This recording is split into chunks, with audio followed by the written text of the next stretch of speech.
In a classroom where chaos had become the norm, a young black teacher appeared, youthful, magnetic, yet instantly underestimated by the entire class simply because of her race and age. No one expected that when the bullies thought they had cornered her, they would inadvertently unleash a storm of courage and intelligence the whole school had never seen. In just 1 minute, all their mischief was turned upside down, and the so-called toughest kids in the class were forced to bow their heads and beg for forgiveness. Westbridge High, a name that made more than a few teachers shudder, was a public school on the outskirts of town, its hallways marred by eraser smudges, walls crisscrossed with graffiti, and a cacophony of noise that never seemed to stop. They said that at Westbridge the students ruled the campus, and discipline was just a word on a signboard, rarely enforced in real life. Stories of teachers throwing in the towel only weeks into the job had become legend, retold by students during every break, each telling more exaggerated than the last.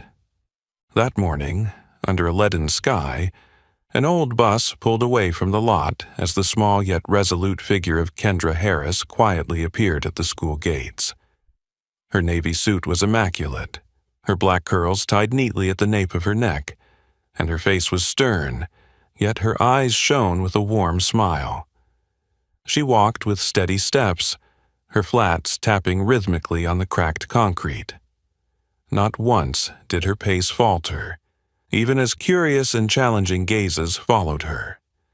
Outside the principal's office, a group of white students clustered under a large oak tree, their eyes fixed on the new teacher. One whispered, "She's the first black teacher I've ever seen here." Another sneered, "I wonder how long she'll last." Even the old janitor's gaze betrayed concern. From a distance, a few veteran teachers standing by the vending machine stopped their conversation as they watched her walk by. One murmured, "That's the new Missy Harris, right? I heard she came from a prestigious school. We'll see about that." Under the flickering neon lights, Kendra stood before the door of room 204, the most unruly class in the school. She paused, adjusted her collar, then took a deep breath. The classroom door swung open, and all sound inside abruptly ceased. 32 pairs of eyes turned toward her in unison, eyes filled with boredom, curiosity, and more than a few icy, hostile stares. Kendra stepped onto the podium with determination, but without haste. Her suit prompted a few to whisper, "She's so young, probably just graduated. With that gentle face, can she even handle us?" One brash student half joked, half seriously, "Wanna bet she's gone before the weekend?" She set her bag down on the teacher's desk and turned to face the class. With a single sweep of her gaze, she didn't flinch, even as her eyes settled on the 4 notorious troublemakers at the back. Tyler Brooks, icy-eyed, Jason Miller, smirking, Brittany Clark, chomping gum audibly, and Malcolm Jones, silent, his stare like a stone wall. Amid the heavy atmosphere of prejudice, Kendra maintained her confident smile. Yet deep in her eyes, a flicker of caution passed, almost as if she were used to walking into situations where everyone expected her to fail.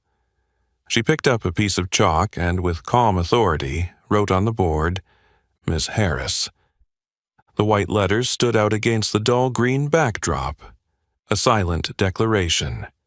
"I am here. I will not back down." Ms. Harris appeared on the board, and although Kendra stood firm at the podium, the atmosphere in the room felt like it had thickened into a layer of ice. She could almost feel every scrutinizing glance, laced with doubt and smugness, as if she were merely a temporary experiment from the administration, just another new diversity initiative that the students here didn't take seriously. Kendra's gaze settled on the back row, where 4 names alone were enough to make most veteran teachers shudder. Tyler Brooks, buzz-cut blonde hair, his worn leather jacket accentuating broad shoulders and a posture that radiated authority. Jason Miller, scrawny but with a sly face, always doodling at the edge of his desk or texting under his chair. Brittany Clark, her short, purple-dyed hair and intricately painted nails, her eyes as sharp as a blade. And finally, Malcolm Jones. Tall, leaning against the wall, his eyes never leaving Kendra. The moment Kendra's eyes flicked over, Tyler leaned over and whispered something to Jason. Jason let out a quiet laugh, intentionally loud enough for those nearby to hear. Brittany pulled out her phone, pretended to snap a picture of Kendra, then flipped the screen around for everyone to see. Her lock screen was black, with the words, "Let's see how long this one lasts." Malcolm said nothing but smirked, drawing a strange symbol on his desk. 3 diagonal lines with a dot. A tacit sign of discrimination. The chill in the room wasn't just from the air conditioner's blast. It was in the averted or empty stares of the rest of the class. Some students stared down at their notebooks, pretending to write. Others whispered to one another, their eyes darting between the new teacher and the troublemakers at the back. A few, especially the 3 black students, the only students of color in the room, silently huddled at corner desks, not daring to show any emotion, as if they were all too used to playing the role of invisible in this school. Kendra glanced at the front left desk, where the small hand of a female student trembled as she erased the pen marks on her desk. Kendra realized that in this classroom, hostility wasn't only overt, it also hid in the silent wounds, the glances that longed for something better but were always overshadowed by distrust. As Kendra began to introduce herself, Tyler suddenly yawned loudly, then turned to Jason and enunciated each word. Probably another diversity speech, right? They just bring people like this in to fill quotas. Jason and Brittany burst into laughter, Brittany even playing a mocking boing sound on her phone. Malcolm propped his chin on his hand, his eyes heavy-lidded as he watched Kendra, a half-smile on his lips, quiet but full of challenge. Outside the window, muted sunlight filtered through the dusty glass. Inside, every look, every sneer, every odd symbol scrawled on desks and walls told Kendra, in this place, everyone new had to fight for their place, and a young black teacher, no matter how confident, was just the next target in a long-running hidden power game. Yet, in Kendra's heart, a resolute, defiant thought sparked. She understood clearly. This very darkness of prejudice would be the material she used to forge her own light, either to fail like those before her, or to become the first to force these wolves to see themselves. The moment the classroom's atmosphere, thick with indifference and challenge, hung in the air, Kendra moved to the chalkboard with decisive yet controlled steps. The chalk scraped lightly against the worn board, cutting through the murmur like an assertion of authority. Ms. Harris, bold, straight letters, standing out in white against the faded green background. At the back of the room, the whispering grew louder. Someone scrunched up their face and half joked, half sneered. "Miss who?" A few students snickered. Brittany shot Tyler a mocking glare, her eyes glittering with derision. Jason, as if by habit, turned on his phone to record, even lifting it higher to capture the moment the new teacher gets trolled.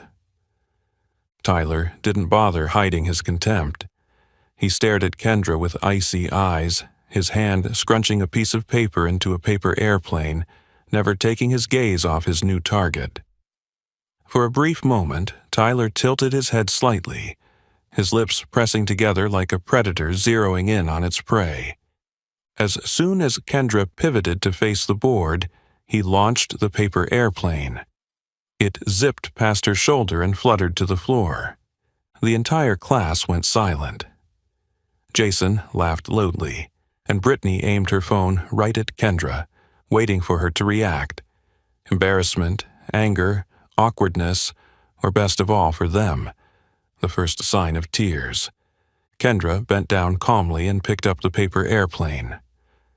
She opened her hand slowly, making sure every eye in the room followed her every movement. On the paper were scrawled words, "Will you cry?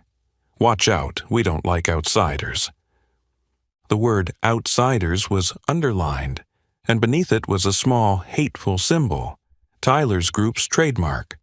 The air felt even heavier for a few seconds. The 3 black students in the room pressed their eyes to their desks, not daring to look up. The other students hunched over, watching their new teacher's reaction like it was some kind of show. Kendra gave a slight smile, her eyes still locked on Tyler, then looked up at the whole class. Creative. But whoever wrote this should check their grammar next time.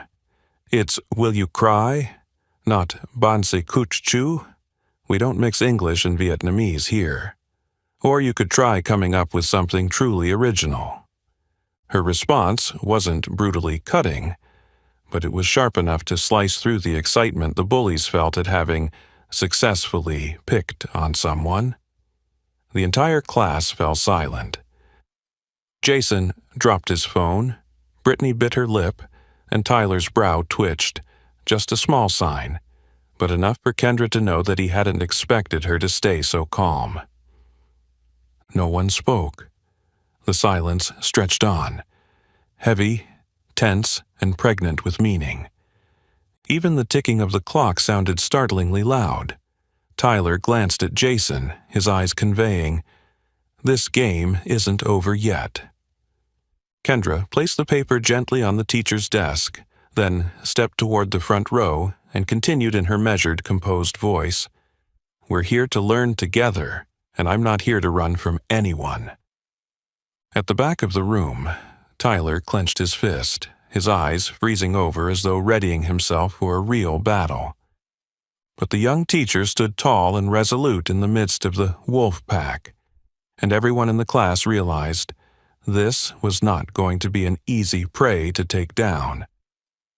The silence that seemed to stretch on endlessly after Kendra's sharp retort finally broke when she gently began the first lesson, a lecture on To Kill a Mockingbird. But the moment she mentioned Harper Lee and the theme of justice, the first disruptive noise rang out. Jason Miller deliberately dropped the thick book to the floor, the crash echoing through the classroom like a signal to start a new trial by fire. Kendra looked up, her eyes glancing at Jason. No reproach, not even a frown, just an uncanny calm. Jason smirked, feigning an apology, but his eyes were full of defiance. In the corner of the room, Brittany Clark seized the opportunity, raising her hand high above her head and loudly, deliberately interrupting the lesson. "Miss Harris, why in the story is there a black character that the whole town hates? Do they deserve that? Or is it because they're too different?" That seemingly innocent question echoed through the classroom with a tone of mockery, prompting scattered giggles. Malcolm Jones then started tapping his hand on his desk, steadily but growing louder, a kind of silent protest. A few other students pretended to cough, taunting, "I bet the new teacher can really understand how Tom Robinson felt." Outside the window, sunlight slanted through the dusty panes, casting long, somber streaks across the desks, accentuating the chill inside the room. The atmosphere seemed to tense, with the whole class staring, waiting to see how Kendra would handle it, every pair of eyes eager to catch a sign of surrender, anger, or awkwardness from the young black teacher. But Kendra didn't flinch, nor did she snap back. She set her pen down, lifted her gaze directly to Brittany, and spoke in a steady, measured voice, each word seemingly weighed carefully. "That's a very valid and important question, Brittany. What do you think about discussing why people fear and discriminate against what's different, not just in the book, but in real life? Tom Robinson is a victim of prejudice, And that prejudice isn't limited to race. Any one of us, if we've ever been judged based on appearances alone, understands that feeling. The room grew quieter, and Brittany's usual icy, defensive expression softened with a flicker of surprise. She hadn't expected the new teacher to respond so directly, refusing to dodge and instead turning the sarcasm into a thoughtful topic for the class. Kendra continued guiding them, expanding it into a discussion about courage and human dignity. Atticus Finch chose to defend Tom Robinson not because he was perfect, but because he refused to bow to injustice. Courage is speaking up, even when you know you might be isolated. And in this class, I hope each of you learns to value your own differences and the differences of others. Malcolm Jones, who had just been tapping his desk to provoke, stopped, his eyes seeming to truly listen for the first time.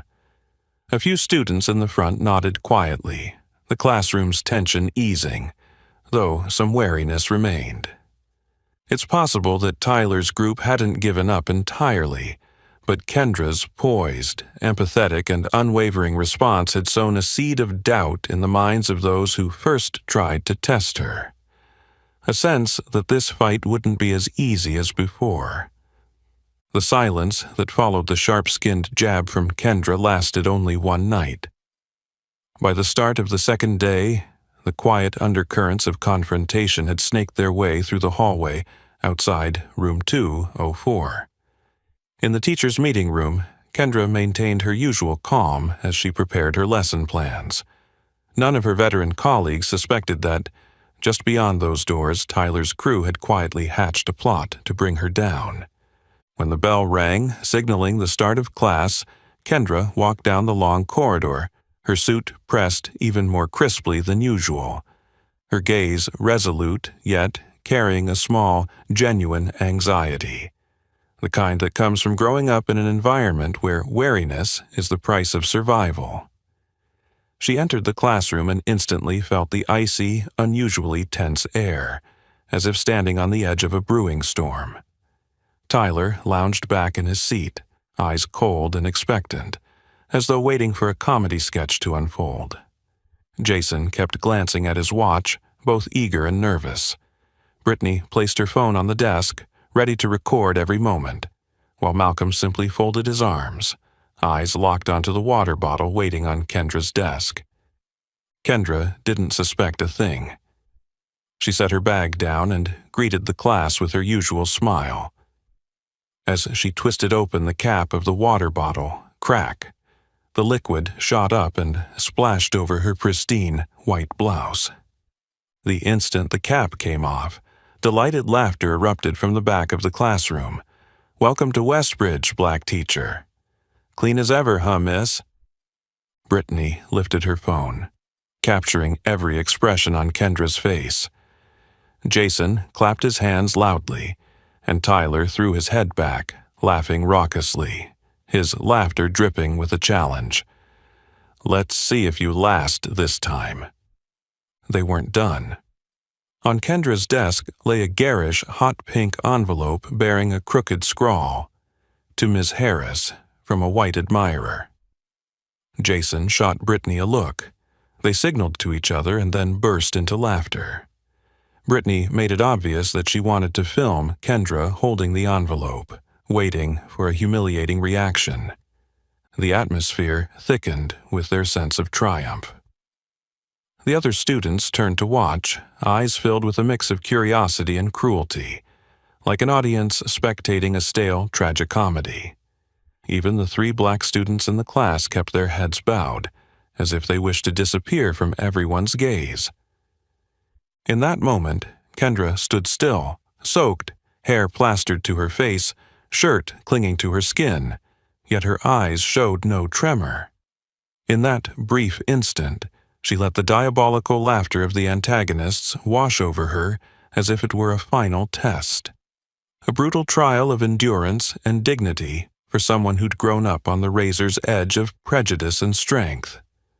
But rather than erupt in anger or confusion, The young black teacher simply brushed wet strands of hair from her cheek, calmly retrieved a stack of paper towels from her desk drawer, wiped off her tabletop, and turned to face Tyler, Jason, and Brittany, one by one, with a gaze both steady and icy. And in that very moment the whole class realized perhaps things wouldn't unfold according to the script they'd anticipated. Behind that seemingly fragile, drenched exterior, Kendra Harris had not crumbled. Instead, a fierce, silent storm was poised to rise right in the heart of this wolf den. The classroom still buzzed with mocking laughter, spiteful whispers, and eyes hungrily awaiting an extended moment of humiliation. Kendra stood there, her white blouse soaked and clinging to her, droplets glistening on her face. Instead of flying into a rage or turning away to hide her emotions, she calmly wiped the water from her cheek and let her gaze sweep the room. No longer the look of someone on the defensive, but of someone about to seize control. Amid the chatter, Kendra suddenly laughed. Not the forced giggle of someone hurt, but a deep, resonant laugh full of strength.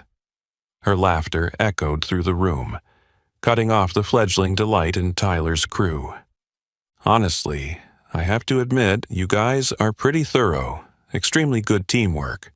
Tyler as director, Brittany as camera woman, and Jason in charge of creative ideas, right?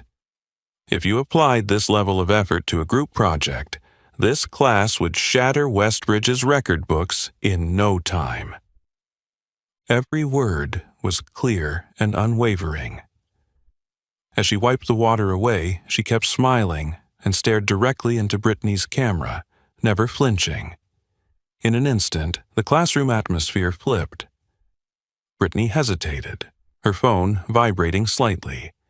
Jason bit his lip, and Tyler, for the first time, showed a flicker of surprise and confusion. Kendra's composure didn't just throw the bullies off balance, it made the entire class pause. Students who had been silent now looked up at her, and the 3 black students in the corners stirred as if suddenly filled with new hope. Kendra stepped down from the podium without rushing to dry her shirt and without commenting on the prank. She picked up the fake love letter, held it up for everyone to see, and said, "This letter? Jason's handwriting is pretty recognizable. So I guess today we'll discuss creativity and its value. Sound good?" By calling out the culprit and turning the prank into a teaching moment, she forced the troublemakers to face their actions in front of everyone. The room shifted, mocking laughter faded, replaced by strange looks of admiration, caution, and uncertainty. Tyler tried to reclaim his bravado, crossing his arms and leaning back in his chair. "You think you're so tough? In this school, surviving is what really counts." Kendra didn't respond right away. She merely smiled, composed, and met his gaze. "Tyler, I had to learn to be strong in places 100 times harsher than Westbridge. This is nothing to me." That single line, spoken without raising her voice or threatening, reflected a power the bullies had never seen in any teacher who'd ever walked into this classroom. Silence fell over the students. Some straightened in their seats, and skeptical stares gradually turned into genuine attention. And in that moment, the wolf pack realized their new prey was actually a predator in disguise. The awkward silence that followed Kendra's decisive words hadn't even fully dissipated when she began to slowly open the glaring pink envelope on her desk, her expression remarkably composed. Her fingers traced each corner of the paper, her eyes scanning the jagged handwriting of a white admirer. The whole class fixed their gaze on her every move, waiting for any sign of hurt or anger. But instead, Kendra smiled, then read the note aloud without skipping a single word. "Miss Harris, you are so beautiful. I can't take my eyes off you every day in class. Your white blouse reminds me of innocence, and things you'll never touch. Have a nice day at Westbridge, where you really belong. From a white admirer. A few embarrassed laughs echoed, but the brazen cruelty of the letter left many students unsettled. Kendra folded the paper, looked straight at Jason, who was hunched over scribbling something on his desk, and said calmly, "That handwriting looks really familiar." She paused, still smiling, though her eyes had hardened. "Jason, aren't you the one who's always doodling those hateful cartoons on the desks?" Jason started, his face flushing red. He shot a quick glance at Tyler as if seeking an excuse. Brittany immediately looked away, pretending to scroll on her phone. Malcolm, meanwhile, tapped his pen against his desk as though he hadn't noticed a thing. Suddenly, the room fell silent, and the air grew heavy. Students who had been waiting for their teacher's humiliation now felt uneasy. A few shot wary looks at Jason. Others met Kendra's eyes with admiration mixed with uncertainty. Kendra continued, her tone both firm and wry. "If you're going to play jokes, at least be creative. Don't just recycle the same old insults. Creativity is what makes us stand out. Copying only makes you forgettable." Her confident smile and composed handling of the situation, without harshness, instantly put the troublemakers on the back foot. Tyler furrowed his brow, genuinely rattled for the first time, his gaze sweeping the class as if looking for familiar allies, but today nobody spoke up. Jason hunched his shoulders, hiding his sweaty hands under the desk. Brittany's expression darkened. Even Malcolm, who always acted indifferent, quietly nodded, as if accepting that they had lost control. Kendra set the letter down, glanced around the room, and said, "We're here to learn, not to mock or humiliate anyone. And I'm not here to be the victim of any more challenges." A minute of silence enveloped the room, but that very silence felt like a declaration of new authority. In the heart of the wolf den, for the first time in years, an adult truly owned the room, not through rigid authority, but with courage, intelligence, and just enough humor to make her opponents sink their own ship. Outside the window, early sunlight filtered through dusty streaks, illuminating the Ms. Harris nameplate. No longer an unfamiliar name, but a quiet beacon of strength for the lost students in that classroom. The silence that followed Kendra's affirmation hadn't had a chance to cool before Tyler suddenly shot to his feet, his chair scraping harshly against the floor. His short blonde hair stood on end, and his ice-blue eyes swept across the room, desperate to reclaim a dominance that had already cracked. He clenched both fists, his face flushing with a mixture of anger and confusion. "You think you're so tough?" Tyler growled, each word laced with challenge and uncertainty. "In this place, only the truly strong survive. Don't go thinking you're special or better than anyone else. This isn't for the weak." The classroom fell completely silent. No more mocking laughter, no more side conversations. Every pair of eyes was fixed on the two of them, as if waiting for an inevitable showdown. Brittany lifted her phone, but her hand trembled. Jason glanced over at Malcolm, searching for solidarity, and Malcolm just shrugged, his gaze distant and no longer as cold as before. Kendra didn't back down. She walked directly toward Tyler, her shoes tapping confidently on the floor. When she stopped in front of him, the distance between them was less than a foot.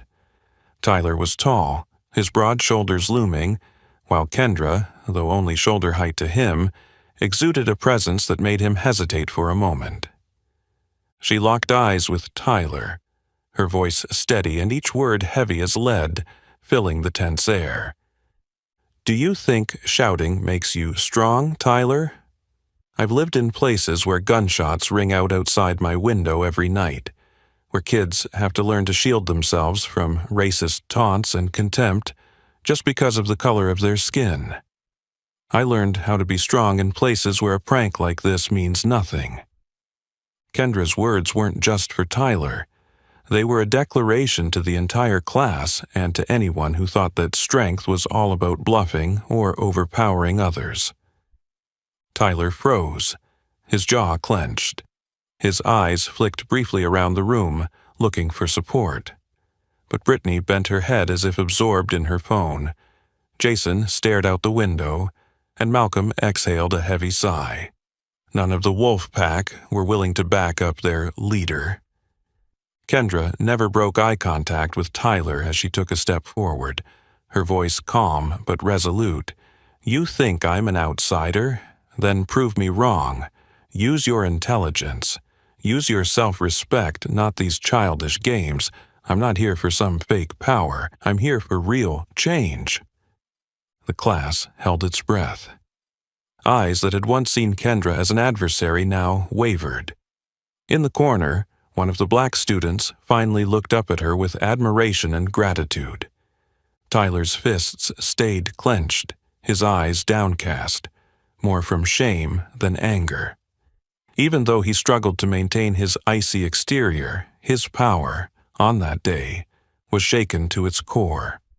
The air hung heavy with silence after Kendra's decisive words, broken only by the labored breaths of those accustomed to living within their power-safe zones. Tyler, always the one in charge, felt his entire world tilt for the first time. His hands trembled, knuckles whitening as he clenched them, his face stripped of the armor of confidence he usually wore. Tyler bit his lip, unable to meet Kendra's gaze, yet still clinging to the last shred of dominance. His voice quavered, but he forced it loud enough for the whole class to hear. "You're just a substitute teacher. In this room, I make the rules. You won't last a day." That declaration didn't land with its usual certainty. It sounded more like a cry of confusion than a challenge. A flicker of awkwardness crossed Brittany's face. She'd been ready to sneer, but stopped herself, paralyzed, her thumb hovering over her phone. Jason pretended to doodle in his notebook, but his pen-wielding hand shook. Malcolm stared at Tyler with suspicion, as though wondering if his leader's power was slipping. Kendra stood in silence for a moment, then allowed a cold, steady smile. The confidence shining from her eyes made the room feel even colder, yet imparted a strength no one could quite name. "Let's see who lasts longer, Tyler." She paused, locking eyes with him, then swept her gaze around the entire class. "But from now on, if you keep disrupting this classroom, I'll take every bit of evidence straight to the principal.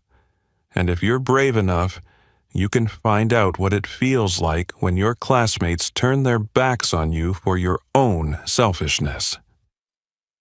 Each word echoed in the cavernous classroom, probing those dark corners nobody had dared explore. No one laughed anymore. No one dared speak up for Tyler. Even the usual jeers fell silent, replaced by a rare, uneasy hesitation. The eyes that once supported Tyler's so-called authority now looked away. A few students exchanged confused glances, and the ones who had quietly suffered bullying finally dared to lift their heads. Brittany dropped her phone onto the desk, visibly flustered. Jason swallowed hard, and Malcolm clicked his tongue before turning away. The atmosphere shifted tangibly. An unspoken transfer of power was underway, from old fears to cautious hope. The false wall of authority Tyler had built now bore visible cracks. Kendra stood firm in the center of that circle, her expression calm yet steely, as if presenting the entire class with a choice larger than any challenge they'd faced before: to keep up the cruelty, or to start over with a new set of values. In that moment, room 204 at Westbridge High ceased being a theater for bullying and became a place where everyone had to face their own courage, conscience, and, ultimately, their own limits. The atmosphere in room 204 seemed to freeze solid after Kendra's cold warning. No one dared to misbehave. There were no more hushed whispers, no more blatant looks of defiance. The only sounds in the classroom were the gentle scratch of pens, the soft turning of pages, and a strange silence. Not a truce, but the shattering of old, ingrained habits. Brittany, once quick to speak and razor-sharp with her tongue, now sat quietly with her head bowed, twirling at her shirt hem and avoiding every gaze. The girl who had been ready to film every humiliating moment of a teacher was now hurriedly deleting every incriminating clip from her phone, her hand trembling as she tapped delete. Jason, the mischievous student who'd always orchestrated the pranks, fell eerily silent. He quietly pulled out his phone, wiped away the footage of the water bottle prank, then carefully tucked the phone away, as though trying to bury those moments of his recent past. Malcolm hunched over his desk, shoulders bowed, fingers interlaced beneath the tabletop. Deep lines of regret marred his forehead, like a child experiencing true remorse for the first time. His gaze drifted into space, as if he'd just endured some silent earthquake. And Tyler, the one who had acted as kingpin of room 204, found himself passive for the first time in his life. He pressed his lips together, shoulders curled inward, his throat tight as he looked around and realized even his closest allies had turned their backs in silence. A hollow emptiness rose within him. Tyler dropped his eyes to his desk, and his voice rasping as if bereft of strength, murmured, "I'm sorry."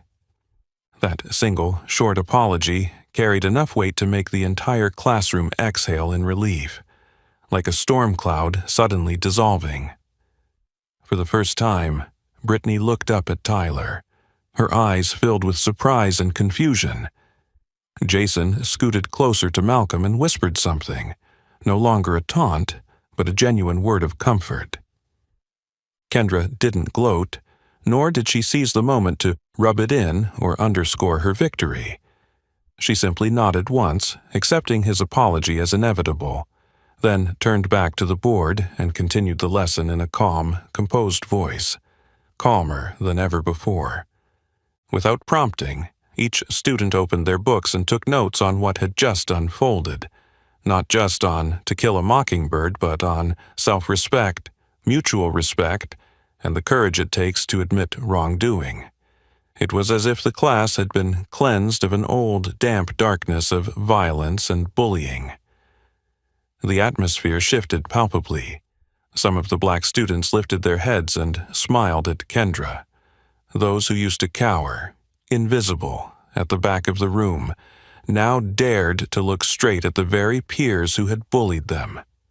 At the back of the room, though the wolf pack still hadn't fully dissolved, their power had clearly shifted. And thanks to Kendra's strength and compassion, the first foundation was laid for a new learning environment, one where no one remained a victim, and no one could continue to bully their classmates forever. The atmosphere in room 204 shifted so dramatically that word of it echoed down the halls of Westbridge High. That afternoon, when the final bell rang, groups of students clustered around the doorway of room 204, whispering nonstop. A few of the upperclassmen, once notorious troublemakers, eagerly listened as rumors circulated. Tyler Brooks, the ringleader of the Bullies, actually bowed his head and apologized in front of the whole class. Some refused to believe it and dared each other to drop by just to see the petite black teacher who had tamed the toughest group in the school. Curious, admiring, and even envious faces pressed against the classroom windows. Quiet students of color in other classes passed on the tale of Ms. Harris, the woman brave enough to look every hateful stare right in the eye. A handful of girls gossiped about her confident presence and serene gaze. Who else would be able to smile when their shirt was still soaking wet? The story of Ms. Harris standing up to everyone, even made its way into the teacher's lounge. In the corner of that room, normally filled with tired complaints about unruly kids, the air crackled with astonished whispers.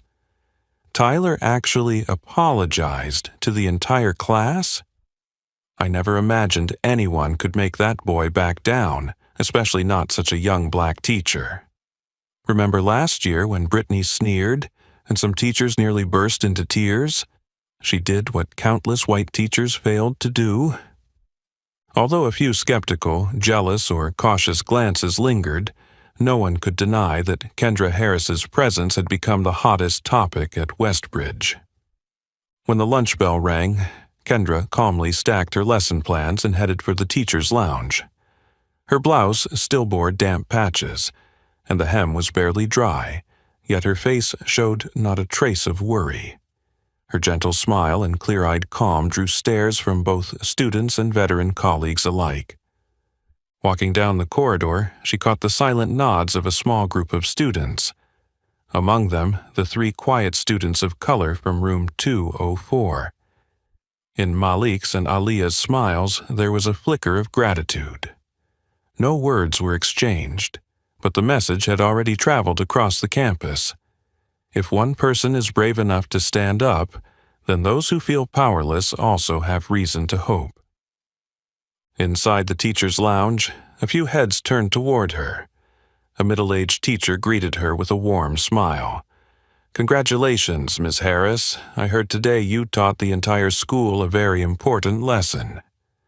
Kendra simply returned his smile, poured herself a cup of hot tea, then opened her gradebook and focused on marking papers. She understood perfectly that this was just the beginning. The fight for respect, fairness, and dignity at Westbridge had only just begun, but genuine courage was already inspiring change, revealed in every look, every smile, and every small shift in the hearts of students who once believed they'd never find their way. Since that turning point morning, Room 204 has ceased to be the name that made every teacher sigh in frustration.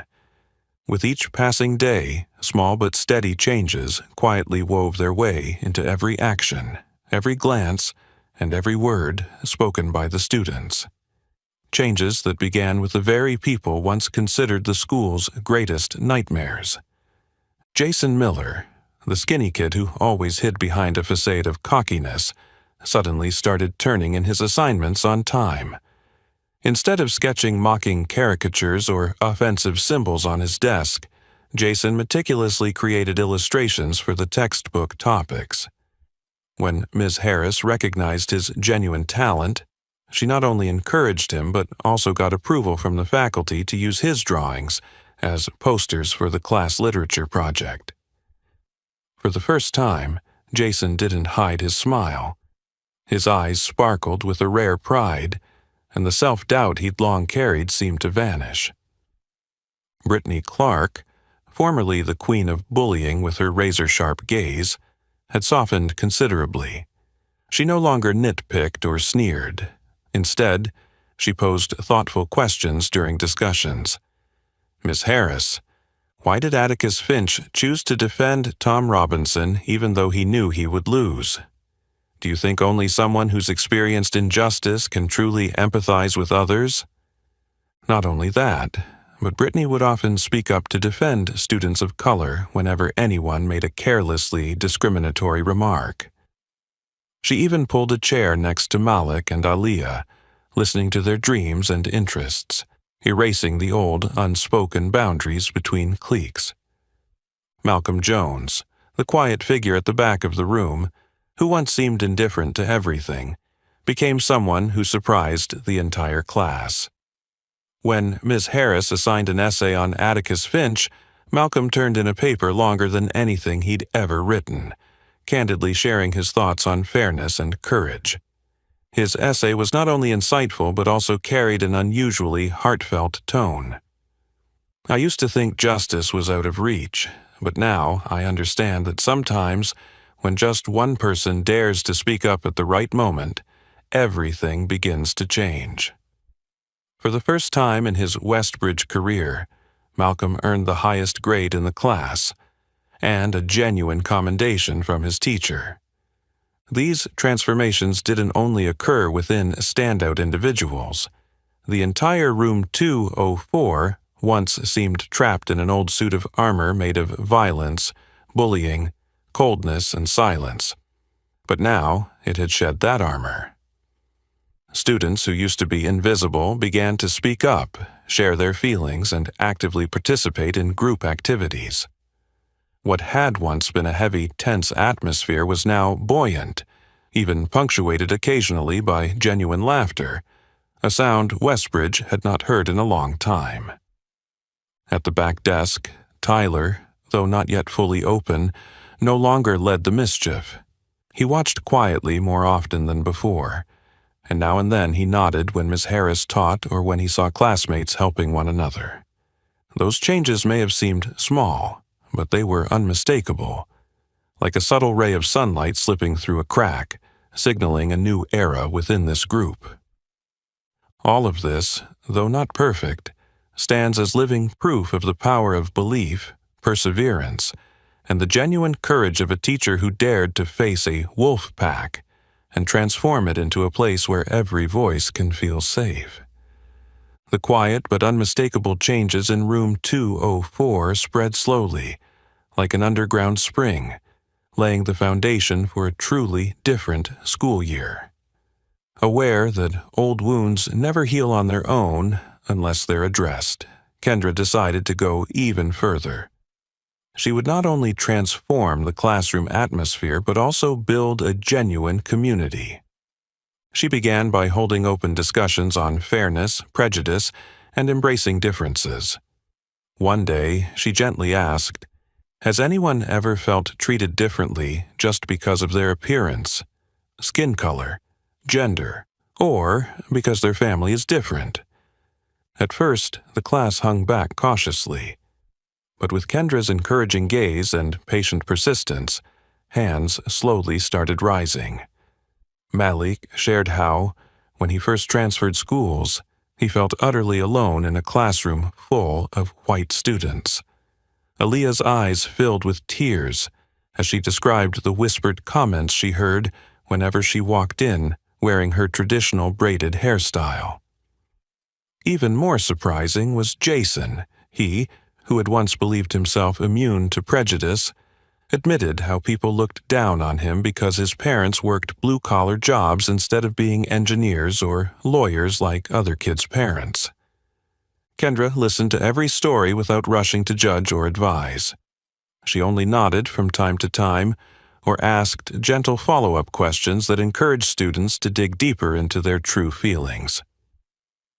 Brittany, the one who had caused many emotional scars, sat quietly for a long moment, then spoke up to apologize to Malik for the hurtful jokes she'd made in the past. The room grew heavy, but it gradually warmed when Malik offered a forgiving smile. "I didn't understand you before, Brittany, but things are different now." Kendra didn't stop there. She invited guest speakers, successful people of color and alumni who had overcome discrimination, to speak with the class. When journalist and community activist Marcus Benson entered room 204, the eyes of former leaders like Tyler and Malcolm shone with curiosity and respect. Marcus talked about being ostracized in school, the first time he stood up to challenge prejudice, and the painful setbacks he faced before achieving real success. Those real-life stories moved the students, dissolving invisible barriers. Jason eagerly asked about a career in journalism. Brittany inquired how to handle failure, and Malik asked how to protect himself from others' biases. These weekly discussions became a new rhythm for the classroom. There was no longer any question of whose desk was in the back, who had to avoid whom, or who got excluded. Group activities buzzed with energy. Students shared their interests, debated hot-button topics, from social justice to personal issues they'd never dared to discuss before. Gradually, those once invisible students began speaking up confidently, smiling more often, and looking bright with the joy of being heard. Old wounds, misunderstandings, and long-held insecurities were slowly healed through Kendra's steadfast trust and persistence. Now, Room 204 is not just a place to learn academic material. It has become a true safe zone where every difference is respected and every voice holds value. In that peace and unity, even those who had once been villains, cold or even cruel, found ways to connect, reassess themselves, and contribute to a small but loving community. The atmosphere of unity and sharing that began in those open discussions, along with genuine apologies in each student's personal experiences, acted like fertile topsoil, allowing new shoots to sprout from what had once been the barren ground of Room 204. Those small changes paved the way for the deepest transformations in the very students who had once been at the center of all the chaos. Tyler Brooks, the former cold-hearted ringleader of the bully crowd, still kept his distance, but no longer wore that defiant, hostile glare. He spoke less and sat quietly at the back of the room.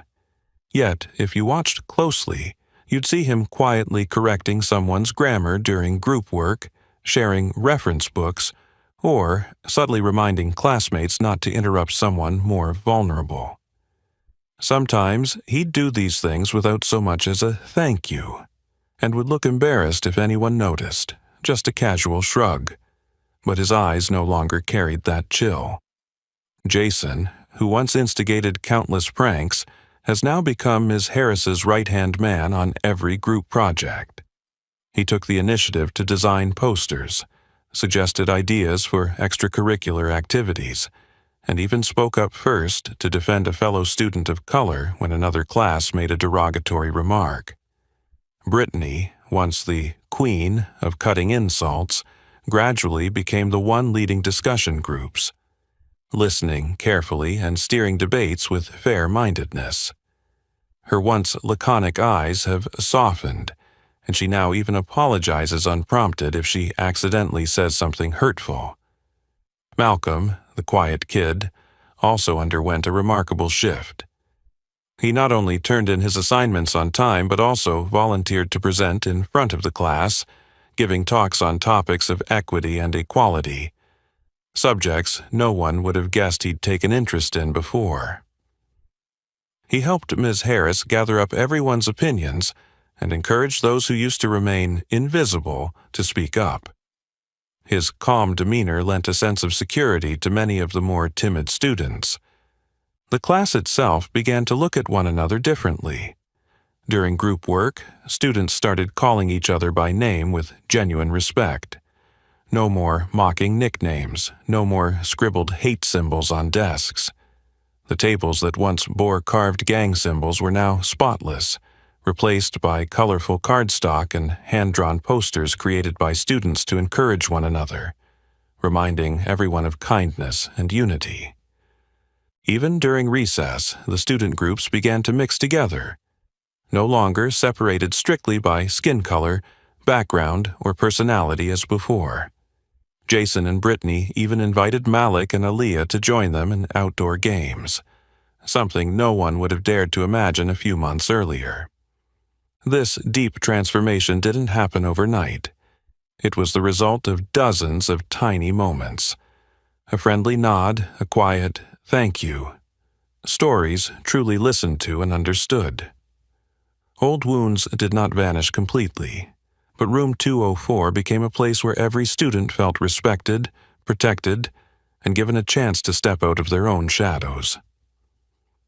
At the front of the class, Ms. Harris, the one who'd planted those first seeds of change, continued to observe quietly, smiling as she watched her students grow, learn to trust one another, and practice forgiveness. From a place once steeped in prejudice emerged a new faith, the belief that any hatred can be overcome if we have the courage to open our hearts and build a genuine community together.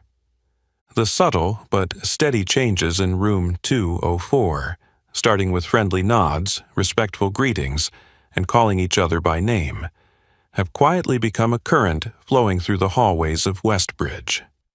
Every step, every laugh, every sincere apology or word of encouragement now bears the imprint of the person who first planted those seeds of hope. Ms. Kendra Harris. Through the years spent confronting prejudice, hardship, and loneliness, Kendra's strength has shown her students more than just what's in textbooks. She's taught them a powerful lesson in courage and in the real meaning of kindness and compassion.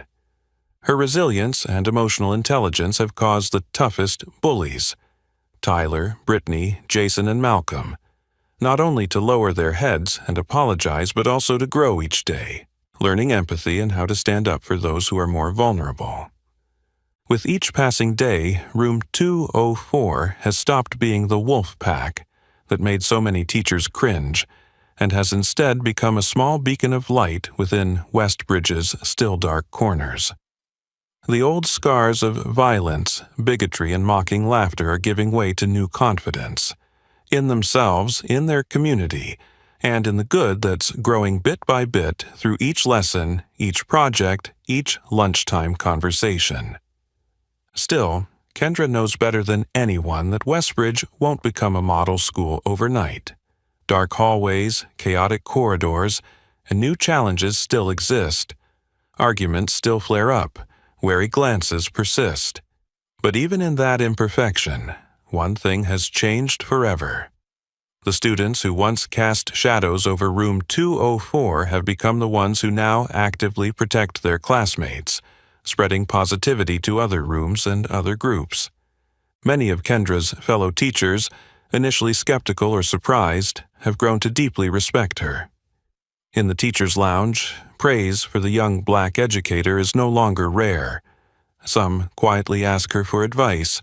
Others intentionally sit in on her classes, wanting to learn how she listens with her whole heart instead of just imposing surface-level discipline. For her students, Kendra is more than just a teacher.